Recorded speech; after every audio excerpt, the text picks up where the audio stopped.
As I settled into my sleeping bag on the floor of my friend's basement, I couldn't shake the feeling that something wasn't right. We had all been looking forward to this sleepover for weeks, but now that it was here, I was starting to regret coming. It all started when we decided to play a game of truth or dare. At first, it was all harmless fun, but then things started to take a dark turn. My friend Sarah dared me to go outside and explore the woods behind her house. I was hesitant at first, but I didn't want to be seen as a chicken in front of my friends, so I agreed. As I made my way through the woods, I couldn't shake the feeling that something was watching me. The trees seemed to close in around me, and the sounds of the night seemed to grow louder. I was just about to turn back when I heard a twig snap behind me. I spun around, but there was no one there.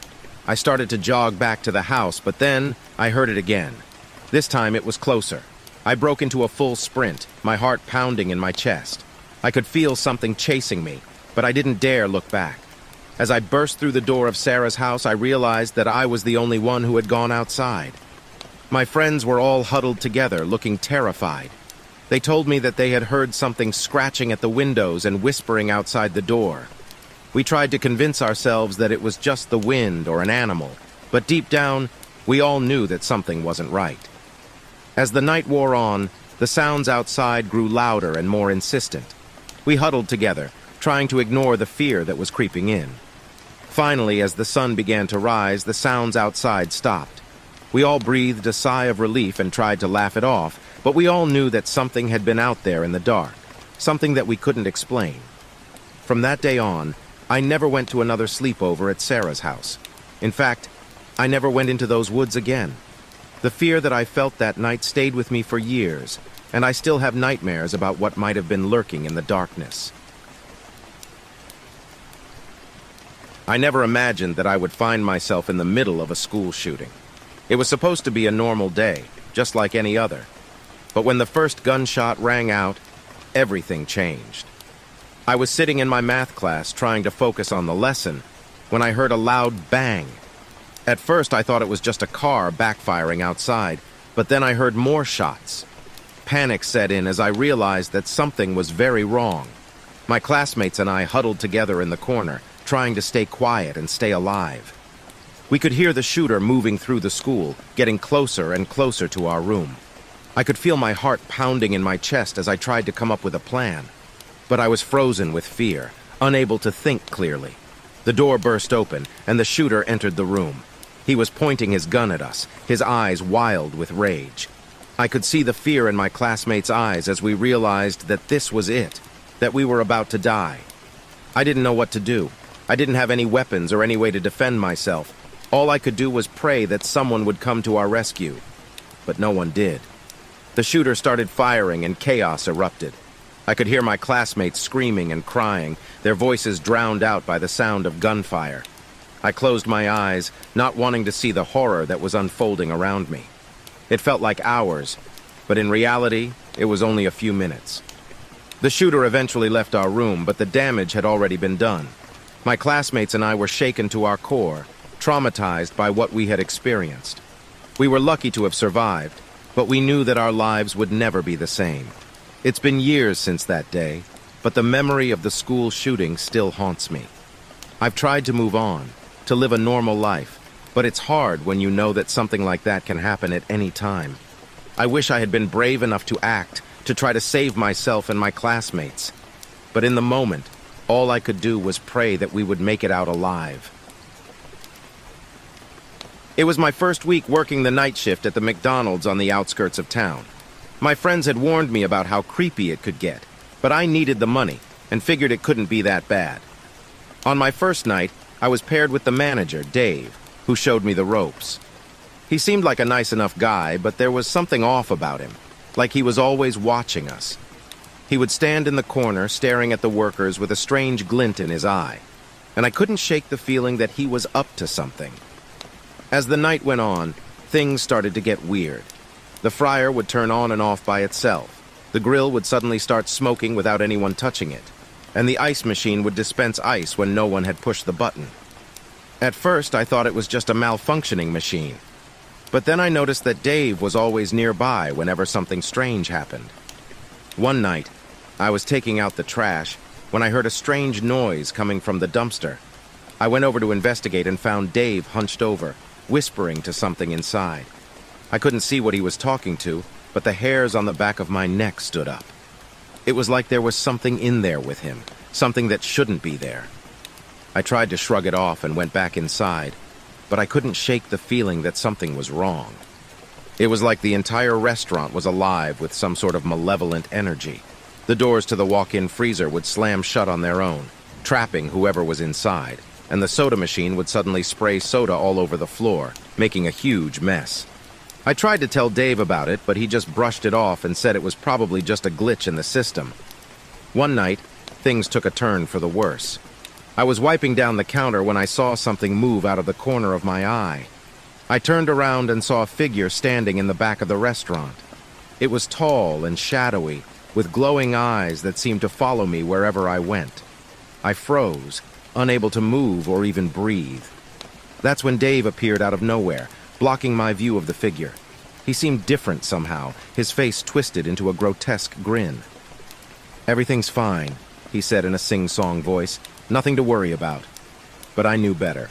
Something was off about Dave, and I couldn't shake the feeling that he was involved in whatever was happening. I decided to do some investigating on my own and snuck into his office when he wasn't looking. That's when I found it. There was a strange book sitting on Dave's desk, covered in strange symbols and arcane writing. I opened it up and felt a wave of pure terror wash over me.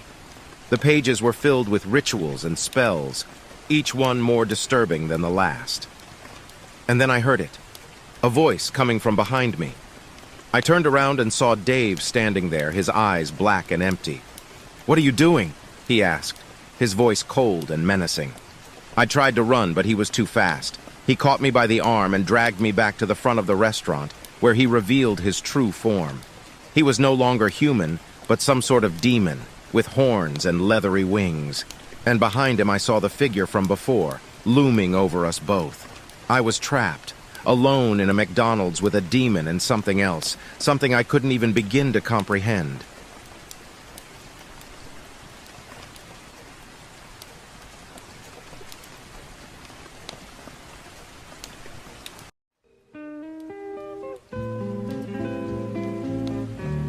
I took a late-night stroll through my quiet suburban neighborhood, enjoying the cool breeze and the peace of the night. It was a habit of mine to take long walks to clear my head, and I relished the opportunity to stretch my legs and get some fresh air. As I walked down the deserted streets, I couldn't help but feel a sense of unease. The darkness seemed to press in around me, and every shadow appeared to hold some hidden danger. I shook my head and tried to dismiss my fears as irrational, but the feeling persisted. As I turned the corner onto a dimly lit street, I saw a figure in the distance. It was a man, walking slowly towards me. I tried to ignore him and quickened my pace, but as he drew closer, I could see that he was staring at me intently. "Good evening," he said in a low voice as he approached me. I responded with a polite nod and tried to keep walking, but he matched my pace and fell into step beside me. "Beautiful night for a walk, isn't it?" he said with a smile. I forced a smile back, but inside I was feeling increasingly uneasy. There was something off about this man, something that made my skin crawl. We walked in silence for a few moments, and I could feel his gaze on me, studying me. I tried to shake the feeling of being watched, but it only grew stronger. Suddenly he spoke again. "You shouldn't be out here alone at night, you know. It's not safe." I bristled at his words, feeling a surge of anger. Who was he to tell me what was safe or not? But before I could respond, he continued. "I know this neighborhood like the back of my hand. Let me walk you home, just to be sure you get there safely." I considered his offer for a moment, but the feeling of unease in my gut refused to go away. I declined politely and picked up my pace, but he matched me step for step. I tried to ignore him, but he seemed to be getting closer and closer, his breathing growing heavier. I could feel my heart pounding in my chest, and I broke into a run, hoping to get away from him. But he was too fast, and he caught up to me in seconds. He grabbed me by the arm and spun me around, his face twisted into a maniacal grin. I screamed and struggled, but he was too strong. He dragged me into the shadows, and I could hear him laughing as he pulled me towards some unseen destination. As we disappeared into the darkness, I knew that I was in for a long night of terror and horror, and I had no idea if I would ever make it out alive. I was working the graveyard shift at a gas station on the edge of town, the only employee on duty. It was quiet and dark, with only the hum of the vending machines and the flicker of fluorescent lights to keep me company. But then, I heard a knock on the door. I hesitated, wondering if I should answer it. It was so late and I didn't want to let anyone in. But the knocking continued, growing louder and more insistent. Finally, I gave in and opened the door, ready to tell whoever it was to go away. But when I looked outside, there was no one there. Just an empty parking lot and the sound of crickets in the distance. I shrugged it off and went back inside, trying to focus on my work. But then, I heard the knocking again. This time, it was coming from one of the bathroom doors. My heart raced as I approached the door, wondering who could be inside. But when I opened it, there was no one there, just an empty bathroom, with the sound of dripping water echoing in the silence. I tried to tell myself that it was just my imagination, that I was tired and overworked. But then, I saw something move in the shadows. Something that wasn't human, something that made my blood run cold. I grabbed the phone and dialed 911, begging for help. But as I waited for the police to arrive, I knew that I was alone with whatever was lurking in the darkness. The knocking continued, growing louder and more frantic. And then it stopped. The silence was deafening, and I knew that something terrible was about to happen. I never found out what was in that gas station with me that night, but I quit my job the next day, unable to shake the feeling of dread that had settled over me. And every time I pass by that gas station, I feel a shiver run down my spine, remembering the horrors that I endured in that long, lonely night. I always thought my new apartment was perfect. It was in a great location, had plenty of space, and was exactly within my budget. But something felt off from the moment I moved in. I would often wake up in the middle of the night feeling like I was being watched. I would look around the dimly lit room, but there was never anything there. I tried to brush it off as my imagination, but the feeling persisted. One night I woke up to the sound of footsteps in my apartment. I froze, listening intently as the footsteps grew louder and closer. I could feel my heart pounding in my chest as I realized that someone was in my home. I quietly got out of bed and grabbed a baseball bat from my closet, trying to steady my nerves. I crept towards the living room, ready to defend myself if necessary. As I turned the corner, I saw a figure in the shadows. It was a woman, dressed in a tattered white dress, her long hair covering her face.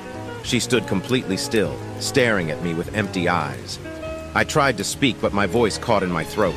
The woman didn't move, didn't speak, didn't even breathe. I could feel my fear growing with each passing second, but I couldn't tear my gaze away from her.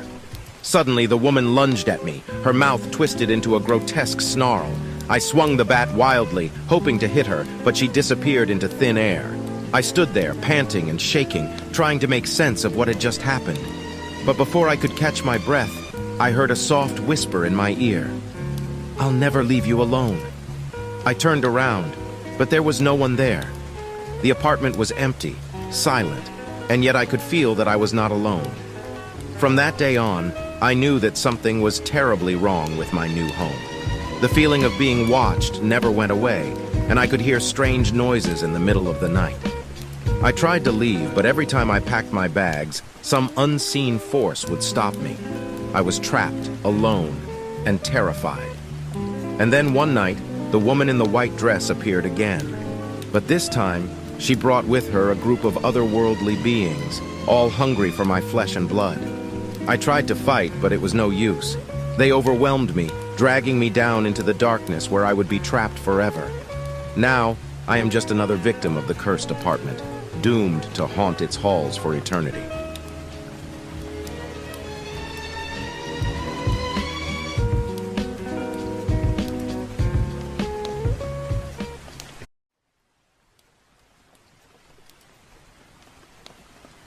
I was driving cross-country, alone, when my car sputtered to a stop in the middle of nowhere.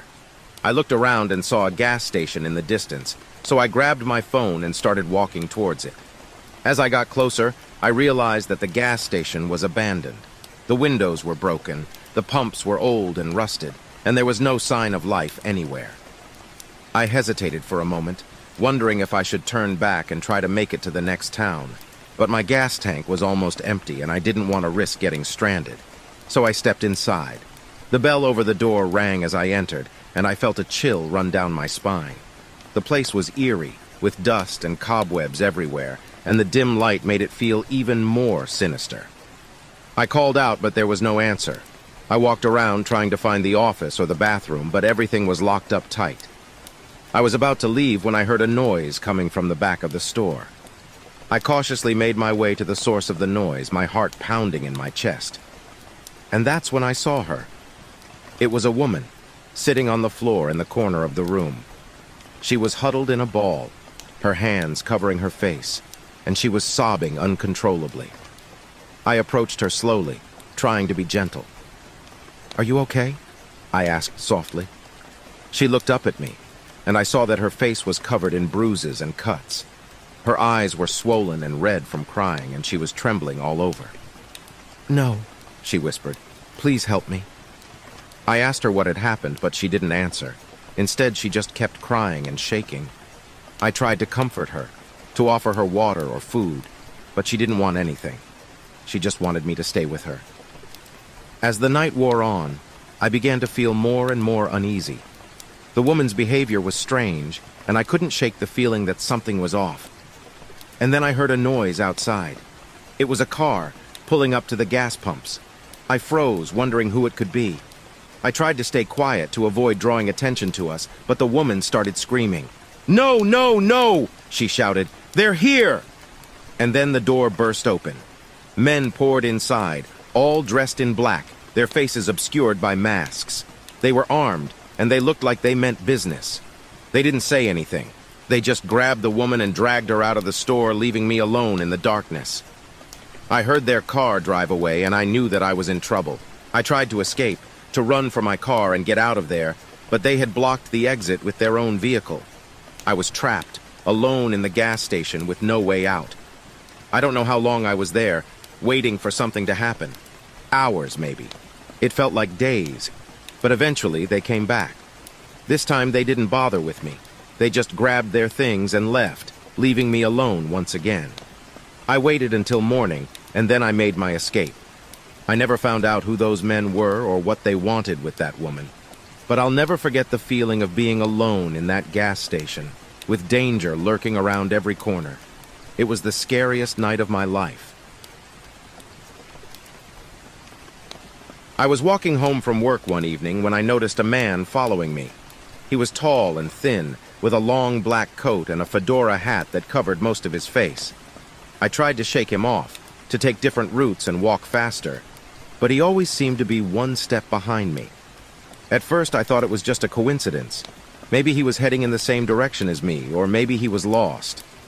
But as I turned down dark alleyways and side streets, I began to realize that he was deliberately following me. My heart started pounding in my chest as I realized that I was being stalked. I didn't know what to do. I tried to call for help, but my phone was dead. I thought about running, but I was afraid that he would chase me down, so I kept walking, trying to stay calm and focused.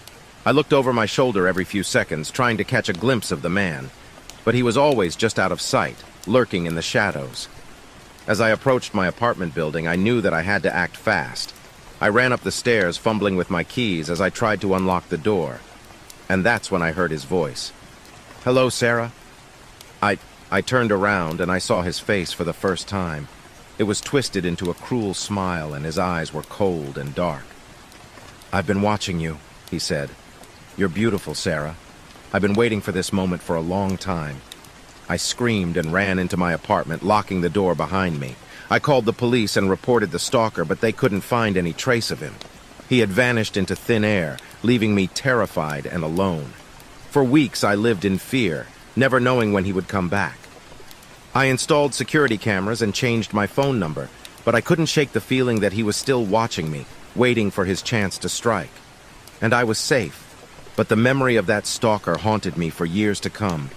I never felt truly safe, always looking over my shoulder and wondering if he was still out there, waiting for me. It was a nightmare that I couldn't escape. a horror story that played out in real life.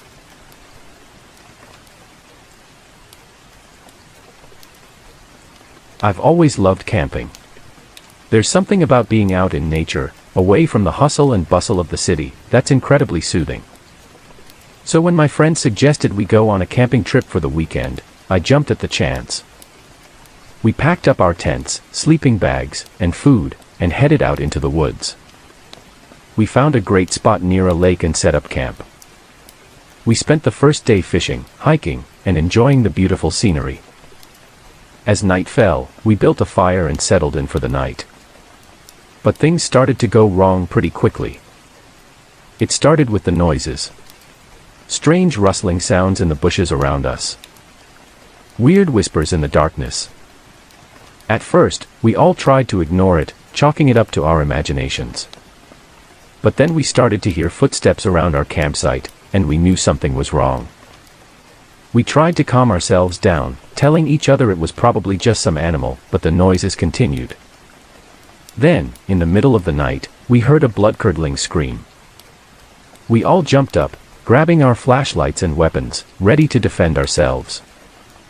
As we shone our lights around the campsite, we saw something moving in the bushes.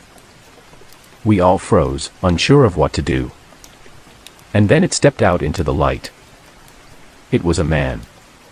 Or at least, it used to be a man. He was covered in dirt and blood, with wild hair and a crazed look in his eyes.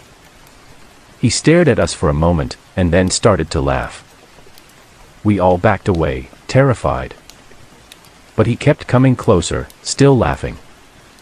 And then he started to talk. He told us about how he had been camping in these woods a few months ago, with his wife and kids.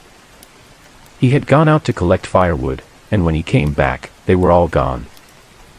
He had searched for days, but never found them. He told us that he had been living in the woods ever since, hunting and scavenging for food. And he said that he was going to make us pay for what we had done to his family. We tried to reason with him, to tell him that we had never seen him before, that we weren't responsible for what had happened to his family. But he didn't listen. He just kept coming closer and closer, until we were backed up against the lake. And then he attacked us. It was a brutal fight. We all fought as hard as we could, but he was too strong, too fast. He killed one of my friends, and another was badly injured. I managed to escape into the woods, but I could still hear him laughing and screaming behind me. I ran for what felt like hours, until I collapsed from exhaustion. When I woke up, it was morning. I stumbled back to our campsite, hoping to find my friends safe and sound. But they were all gone. There was no sign of them anywhere. All that was left was the torn and bloody remains of our tents and supplies. I knew I had to get out of there. I ran back to my car, drove to the nearest town, and called the police. They searched the woods for days, but they never found anything. To this day, I have no idea what happened to my friends. All I know is that camping will never be the same for me again.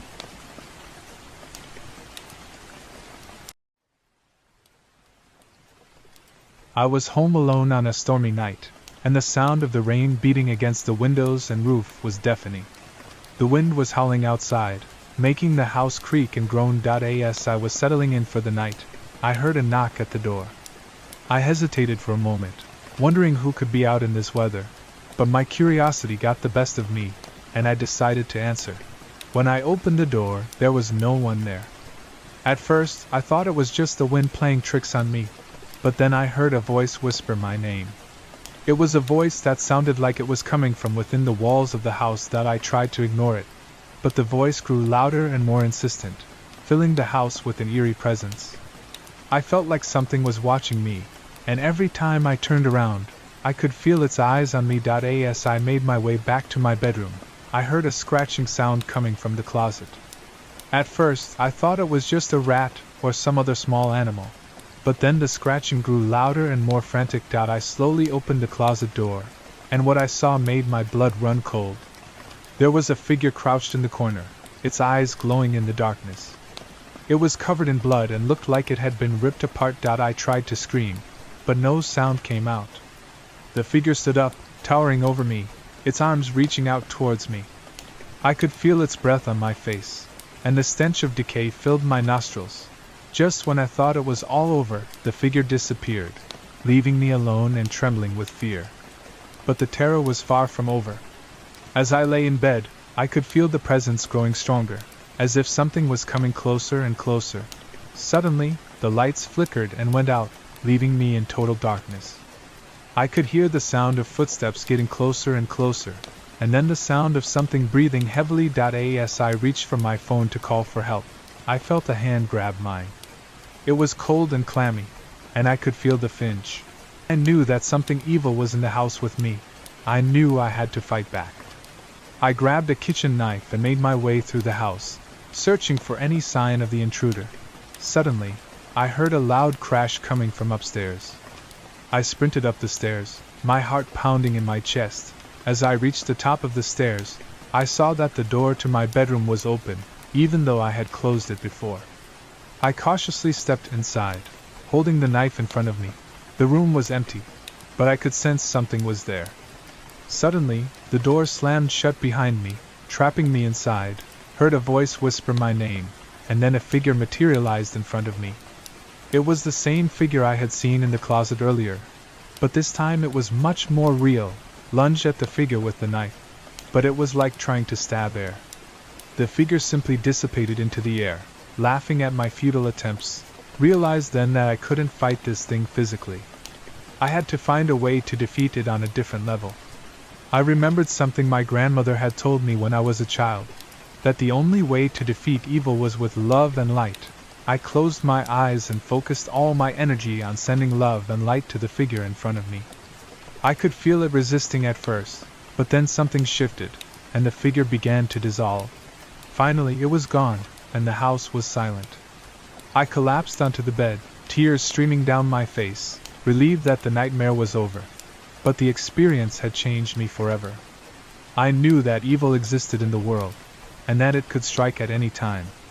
But I also knew that I had the power to fight back, using love and light to defeat the darkness. It started with a feeling that something was wrong.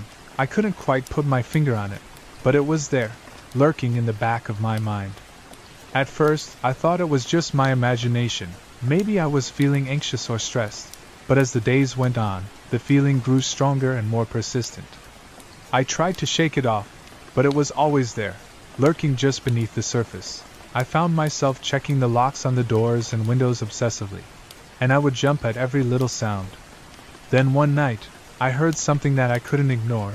It was a scratching sound, coming from somewhere inside the house. At first, I thought it was just a rat or some other small animal, but then the scratching grew louder and more frantic. I grabbed a flashlight and made my way through the darkened house, my heart pounding in my chest. As I got closer to the source of the sound, I could hear something breathing heavily. I rounded the corner and saw it, a figure hunched over in the corner of the room, its eyes glowing in the darkness. I froze, unsure of what to do. The figure didn't move, but I could feel its gaze fixed on me. Then, without warning, it lunged at me. I stumbled backwards, tripping over a chair and falling to the ground. The figure was on top of me, its hands around my throat, squeezing the life out of me. I struggled and fought, but it was too strong. As I felt myself slipping away, I realized that this was no ordinary intruder.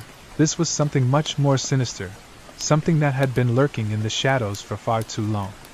With my last bit of strength, I managed to free myself from its grasp and staggered to my feet. I knew I had to get out of the house, to get as far away as possible from that thing. I stumbled through the darkness, my heart racing, and finally burst out of the front door into the cool night. Back at the house, I saw the figure standing in the doorway, its eyes fixed on me. I knew then that it wasn't over, that it would never be over. That thing would always be out there, waiting in the darkness, ready to strike at any moment. And as I walked away from the house, I knew that I would never feel safe again, that I would always be looking over my shoulder, wondering if that thing was lurking just around the corner, waiting to pounce. It had been a year since the incident at the house. I had moved out and was now living with my parents. I thought I was safe, that whatever had been in that house wouldn't be able to find me here. But I was wrong. One night, I woke up to a scratching sound, just like the one I had heard in the house. I tried to ignore it, thinking it was just my imagination, but then I saw it. The figure was back, standing at the foot of my bed. Its eyes glowing in the darkness that I screamed and ran out of the room. But the figure followed me, its footsteps echoing through the house. I could feel it getting closer and closer, and then everything went black. When I woke up, I was in the hospital. The doctors told me that I had suffered a mental breakdown and had fainted. But I knew better. I knew that thing had come back for me, and it wasn't going to stop until it had me. And then, just as I was starting to recover, it happened again. The figure appeared in my hospital room, its eyes fixed on me. I tried to run, but it was too fast. It grabbed me by the throat and squeezed, its grip like iron. I could feel myself slipping away. But then something amazing happened. My dad burst into the room, a look of fury on his face. He was a well-built man, strong and fearless, and he wasn't going to let anything happen to his son. The figure tried to run, but my dad tackled it to the ground. They fought, rolling around on the floor, and I could hear the figure's bones cracking under my dad's powerful blows. Finally, the figure lay still, defeated. It had taken me a year, but I had finally faced my fear head-on, with the help of my dad, and as I looked down at the defeated figure, I knew that I was going to be okay. It was late at night. I was drunk. I ordered a taxi and it arrived quite quickly. Because of how drunk I was, I fainted. When I woke up, I was in a poorly built, abandoned-looking house. There were noises coming from behind the door, and someone entered and turned on a dimly lit light. Everything revealed itself from the light. There was a camera, an axe, and then I realized what I had gotten myself into. I was being recorded on the dark web. The masked man approached me and looked at the camera.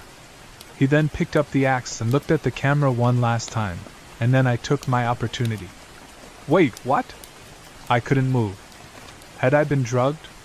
The masked man looked back at me, then raised his axe. I used all the force from my body and tried to move. I managed to roll over, and now that I could move again, I sprinted out the door and ran through the forest. The masked man was behind me and was going to catch up to me at this rate.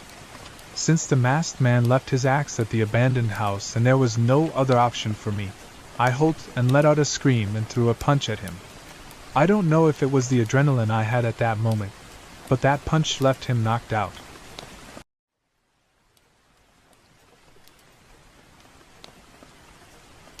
The old mansion on the outskirts of town had always been shrouded in mystery.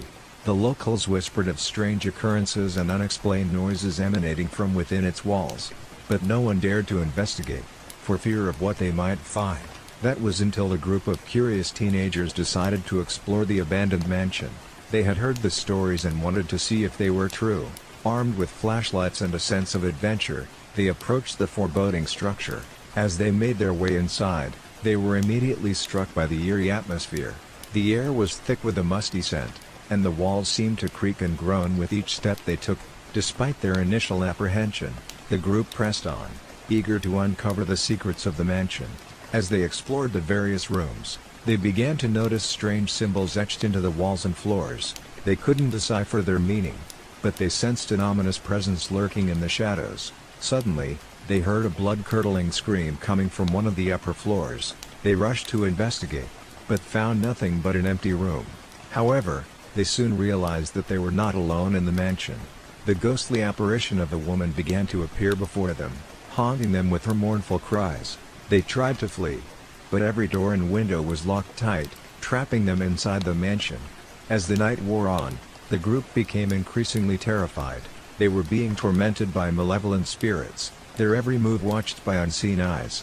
One by one, they began to succumb to the terror, disappearing without a trace. The remaining survivors huddled together, praying for a way out of the haunted mansion. But it was too late. The spirits had claimed them as their own, their tormented souls forever trapped within the walls of the mansion. Years later, the mansion still stands, a silent testament to the horrors that occurred within its walls. The townspeople avoid it at all costs, knowing that those who enter never return. And yet, some say that on certain nights, you can still hear the screams of the doomed teenagers echoing through the halls, a warning to all who dare to investigate the haunted mansion. I was walking home from work late one night when I noticed a car following me. I quickened my pace, but the car kept getting closer. Suddenly, someone grabbed me from behind and pulled me into the car. I tried to scream, but a hand covered my mouth. I was thrown into the trunk of the car and driven to an unknown location. When the trunk finally opened, I found myself in a dimly lit room with concrete walls and a metal door. My captors were two masked men who never spoke, but I could feel their eyes on me at all times. Days turned into weeks, and I lost track of time. I was only given small amounts of food and water, and my captors never spoke a word to me. I began to feel like I was losing my mind, trapped in this windowless room with no way out. But the worst part wasn't the hunger or thirst, or the lack of human interaction. The worst part was the darkness. They never turned on the lights, and so I was left alone in the dark, unable to see my surroundings or even my own hands in front of me. I would have welcomed any form of light, but the darkness only intensified my fear. I could hear the captors moving around outside the door, but they never spoke a word. Sometimes they would play music, but not just any music. It was the same song on repeat, a haunting melody that would get stuck in my head for days. I later found out that it was a form of psychological torture designed to break me down mentally. As the days went on, my hope of ever escaping began to dwindle. I tried to stay strong, but the constant fear and isolation were taking a toll on me. I started to see things in the darkness, shadows moving across the walls, strange figures lurking just beyond my reach. But then, one day, something changed. The captors didn't come to give me food and water like they usually did. Instead, I heard them arguing outside the door. I couldn't make out what they were saying, but I knew that something was different. The door creaked open, and one of the captors walked in. He was alone, and for the first time he wasn't wearing his mask. I could see the fear in his eyes, and I knew that something had gone wrong. "We have to get out of here," he said to me, his voice trembling. "They're coming for us." I didn't know what he meant, but I knew that this was my chance to escape. I got to my feet, using the wall to guide me in the darkness, and followed him out of the room. We ran down a long hallway, and I could hear the sound of gunfire in the distance. The captor was leading me to safety, but I didn't know if I could trust him. For all I knew, this was just another form of torture. We burst through a door, and I was blinded by the sudden flood of light. We were outside, and I could see the stars twinkling above us. But we weren't alone. There were people running around, shouting and firing guns. It was chaos. The captor shoved me toward a car, and I got in. He got in the driver's seat, and we peeled out of there, leaving the gunfire and chaos behind us. I didn't know where we were going, but I didn't care. I was finally free, and I knew that I had survived something that most people never would. I looked out the window, watching as the night sky gave way to the first light of dawn. And even though I was free, I couldn't shake the feeling that something wasn't right. It wasn't until weeks later, when the news broke about a large-scale kidnapping ring, that I realized just how lucky I had been. My captors had been part of a larger operation, one that had kidnapped and tortured countless people. Most of them had never made it out alive, but I did. And even though the memories of those dark days would stay with me forever, I knew that I had survived for a reason. I was one of the lucky ones, and I would never forget that. I was driving home late one night when I saw a hitchhiker on the side of the road. Normally, I wouldn't stop for a stranger, but something about this person seemed off. They were dressed in ragged clothes, and their face was obscured by a hood. As I drove past them, I could feel their eyes following me, almost as if they were willing me to stop. Against my better judgment, I pulled over and rolled down my window. The hitchhiker leaned in, and their eyes seemed to glow in the darkness. "Can you give me a ride?" they asked, their voice hoarse and raspy. I hesitated for a moment, but then relented.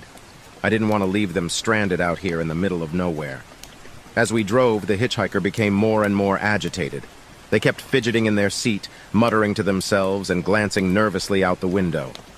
I tried to make small talk, but they weren't interested in conversation. The only thing they wanted to talk about was death and darkness. It was unsettling, to say the least. After what felt like hours, we finally arrived at their destination, an abandoned building on the outskirts of town. "Here," they said, their voice low and ominous. "This is where I need to go." I pulled over and watched as they got out of the car and disappeared into the darkness. As I drove away, a feeling of unease settled over me. But it wasn't until I got home that I realized just how much danger I had been in. I found a piece of paper on my dashboard with a message scrawled in jagged letters. "Thanks for the ride. See you soon." I immediately felt a sense of dread wash over me. I didn't know who this hitchhiker was or what they were capable of, but I knew that I never wanted to see them again. Over the next few days, I became increasingly paranoid. I kept seeing the hitchhiker's face in my mind, and I couldn't shake the feeling that they were watching me. I started locking all the doors and windows at night, and I even went out and bought a gun for protection. And then, one night, I heard a knock at the door. I hesitated for a moment, but then went to answer it. As soon as I opened the door, I realized my mistake. It was the hitchhiker, their eyes still glowing in the darkness. I tried to slam the door shut, but they were too fast. They forced their way inside and attacked me with a knife. I fought back with all my might, but it was no use. In the end, I was overpowered and left bleeding on the floor.